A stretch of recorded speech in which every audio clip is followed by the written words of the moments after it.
Olá e bem-vindos. Hoje a gente vai mergulhar num conceito que, assim, de primeira só quase poético, né? Teossofonia. Uhum, A ideia central, que chegou pra gente por um artigo de um teólogo, o Diego Pereira do Nascimento, é que a sabedoria divina ela pode ser percebida pelo som. isso.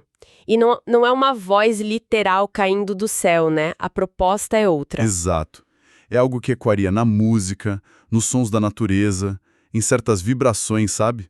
Tipo uma revelação para os ouvidos. E o mais interessante é que esse artigo ele já nos joga direto no meio de um debate. Sim, Então a nossa missão aqui vai ser usar essa fonte para entender o que é essa tal de teossofínia, diferenciar de um outro termo que é muito parecido, teosofia. que é perigosíssimo confundir. Perigosíssimo. E, claro, explorar por que uma ideia que parece tão bonita, tão poética, acaba gerando tanta controvérsia, principalmente na perspectiva protestante que o material detalha. Perfeito. Então, vamos desvendar isso. Pelo começo, o que significa na prática essa ideia de uma sabedoria divina que se pode ouvir? Como isso funciona?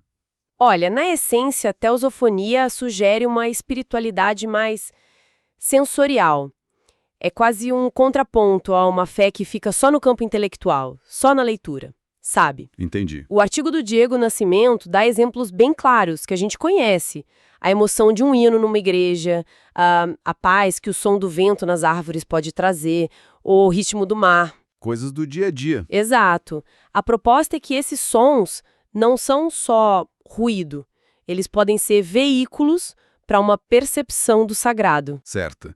Então é mais uma sensibilidade, uma forma de perceber o mundo e não tanto um sistema de crenças fechado com regras e dogmas. Exatamente. E aí que está a diferença fundamental com a teosofia. A nossa fonte faz questão de deixar essa linha bem clara. Porque teosofia é outra coisa. Completamente. A teosofia que surgiu lá no século XIX com a Helena Blavatsky é um movimento esotérico super estruturado. É um sistema complexo que mistura a filosofia, a religião, o misticismo, buscando um conhecimento divino secreto. Quase ocultista, né? Sim, por meio de intuição, de práticas bem específicas. Já a teossofonia, pelo que o material mostra, não tem essa estrutura toda. É mais um conceito, uma ideia. Isso. Ela foca unicamente na dimensão do som. Não tem um guru, um livro sagrado, rituais. É a proposta de que o som, por si só, pode carregar uma faísca dessa sabedoria divina. Sabe que, lendo o material, me veio uma analogia. A teosofia seria como tentar aprender uma língua secreta, sabe? Para decifrar um manuscrito antigo. Exige estudo, iniciação, um esforço enorme para decodificar algo oculto. Boa analogia. E a teosofia como seria? A teosofia seria mais como aprender a gostar de música. A música já está ali, tocando. Você não precisa saber ler a partitura para se emocionar com ela. É mais uma questão de sintonizar, né? De ajustar a sua percepção por uma frequência que já está no ar. Sintonizar. Essa analogia do rádio é perfeita. É, Ela captura exatamente a diferença entre decodificar uma informação secreta e perceber algo que já é público. E essa percepção, essa sintonia, é justamente o que vai gerar todo o debate que a gente vai ver. certo. Mas antes de entrar na polêmica, vale a pena olhar para o nome. Teosofia. É uma palavra bonita, né? Sonora. Sim, e a fonte ajuda a gente a desmontar ela. É grego, né? Isso. É uma combinação de 3 palavras gregas. Theos, que significa Deus. Sofia, que é sabedoria. Até aí, igual a teosofia. Idêntico à sabedoria de Deus. Mas aí vem a terceira parte, que muda tudo. Fone, que significa som ou voz. Ah, então, literalmente, a voz da sabedoria de Deus. Ou harmonia divina, se a gente quiser uma tradução um pouco mais poética. A própria palavra já define o conceito. Ela diz que a sabedoria divina não é algo só para ser lido ou contemplado em silêncio, mas também para ser ouvida. E essa ideia de ouvir a sabedoria divina é o que, segundo a fonte, causa o desconforto na teologia protestante, né? Aqui é que fica realmente interessante. Sim, e o artigo do Diego Nascimento é bem direto nesse ponto. Para entender essa desconfiança, a gente precisa lembrar de um pilar da Reforma Protestante, o princípio do sola escritura. Somente a Escritura, Exato. que basicamente diz que a Bíblia é a autoridade final em questão de fé e prática. É isso, né? Exatamente isso. Dentro dessa visão que o artigo representa, Deus já se revelou de forma completa e, mais importante, suficiente em Jesus Cristo.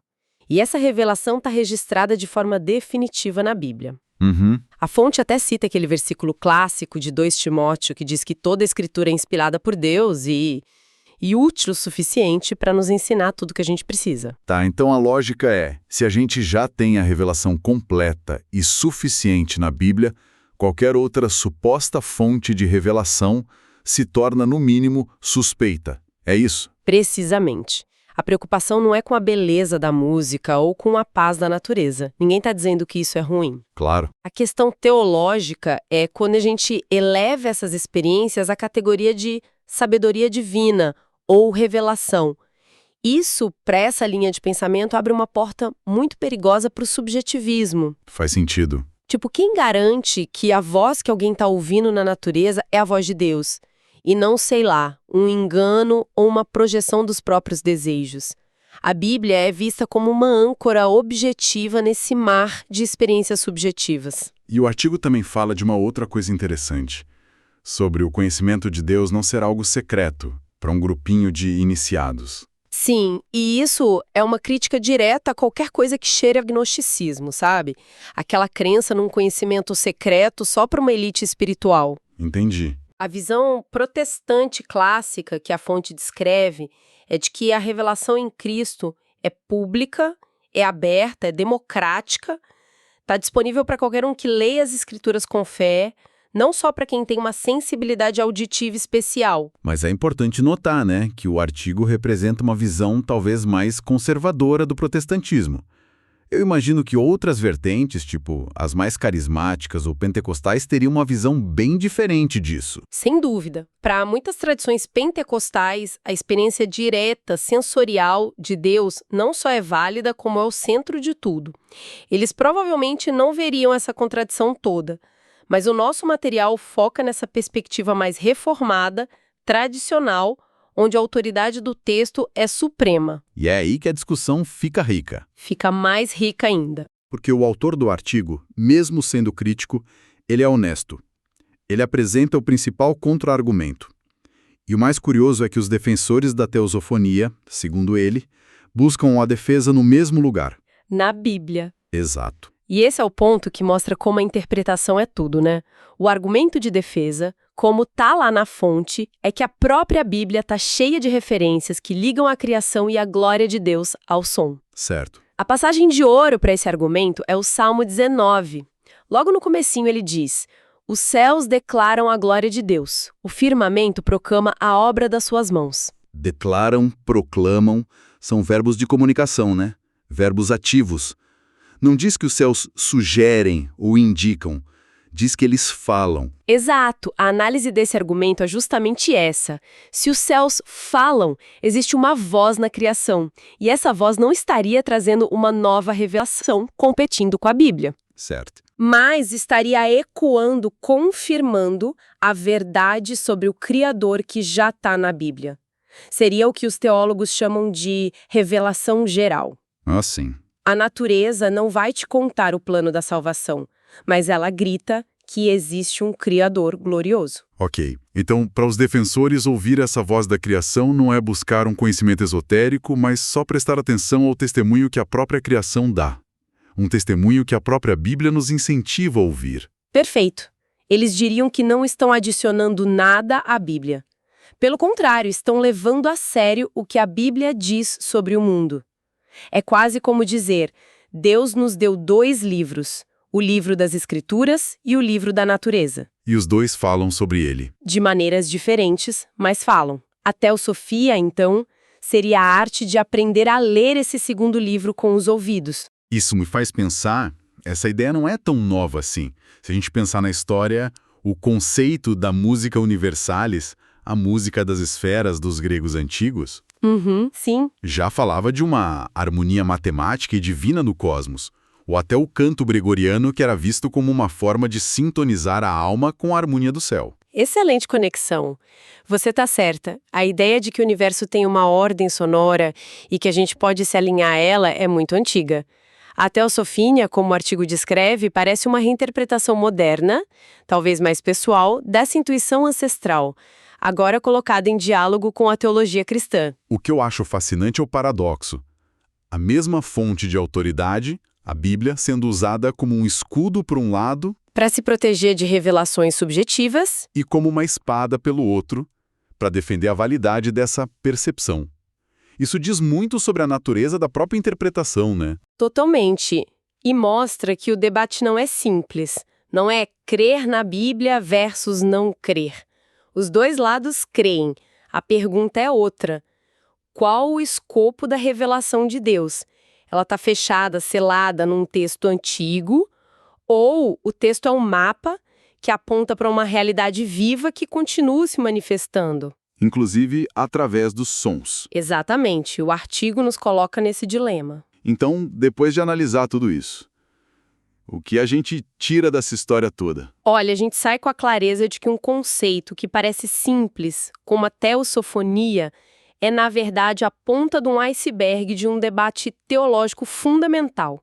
É verdade. A gente começou com a ideia de ouvir Deus nos sons, diferenciamos isso do esoterismo e caímos no coração de uma discussão sobre autoridade, revelação e a própria natureza da experiência espiritual. A discussão, no fundo, parece ser sobre onde a gente traça a linha, né? Onde termina a admiração pela beleza da criação e onde começa uma experiência de revelação divina. E quem tem autoridade para dizer onde essa linha está? Essa é a pergunta de $1 milhão.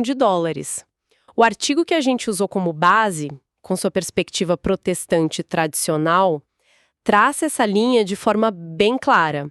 A revelação definitiva está no texto. A experiência sensorial é válida, mas é secundária, subordinada ao texto. Outras tradições traçariam essa linha em lugares bem diferentes. O que essa discussão nos mostra é que a busca humana pelo sagrado sempre vai navegar nessa tensão entre a palavra escrita e a experiência vivida, entre o que se lê e o que se sente. Ou, nesse caso, entre o que se lê e o que se ouve. Exatamente. Isso me deixa com um pensamento final, para quem está ouvindo a gente. O nosso material focou na natureza, na música. Mas se a gente levar essa ideia da teosofia a sério por um instante, só como uma possibilidade, será que isso não muda a forma como a gente escuta o nosso dia a dia? Como assim? O barulho constante de uma cidade grande, por exemplo. A gente geralmente vê como poluição sonora, caos, mas seria possível ouvir ali uma voz, a voz da humanidade, da urgência, da vida pulsando? Nossa, que interessante. Ou, pro outro extremo, o silêncio. A gente sempre busca o silêncio para fugir do barulho. Mas, nessa lógica, o que o silêncio diz? Exato. Talvez o silêncio não seja a ausência de som, mas um tipo diferente de som. O som de base sobre o qual todos os outros são criados, sabe? A voz do espaço, da possibilidade. É uma ótima reflexão. Talvez o convite da teosofia, independentemente da validade teológica dela, seja simplesmente transformar nossa audição passiva numa escuta ativa. Prestar atenção não só no que os sons são, mas no que eles podem significar. É algo para se pensar na próxima vez que a chuva começar a cair, ou que a cidade silenciar de madrugada.